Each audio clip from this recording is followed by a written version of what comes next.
ఏడాదికి 3 గ్యాస్ సిలిండర్లు ఉచితంగా ఇస్తామని ప్రకటించినటువంటి తెలుగుదేశం పార్టీ ఏదైతే మేనిఫెస్టో, ఆ తర్వాత జాయింట్ మేనిఫెస్టో అప్పుడు కూడా అది ప్రకటించారు. పవన్ కళ్యాణ్ కూడా దాన్ని సపోర్ట్ చేశారు. బీజేపీ మాత్రం పక్క తప్పుకుంది. అందులో 3 గ్యాస్ సిలిండర్లు అన్నటువంటిది ఈ ఏడాది 1 సిలిండరే ఇవ్వబోతున్నారు.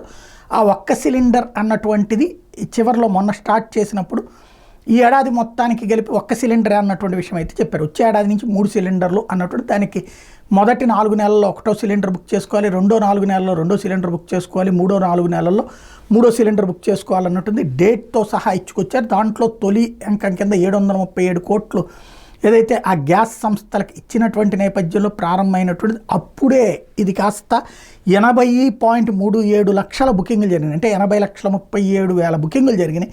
463 కోట్ల రూపాయలని రాష్ట్ర ప్రభుత్వం 48 గంటల్లో 24 గంటల్లో జారీ చేస్తున్నామని చెప్తోంది. ఓవరాల్గా ఏదైనా సమస్యలు ఉంటే ఇప్పటికైనా 1967 టోల్ ఫ్రీ నెంబర్కి ఫోన్ చేయమని చెప్తోంది.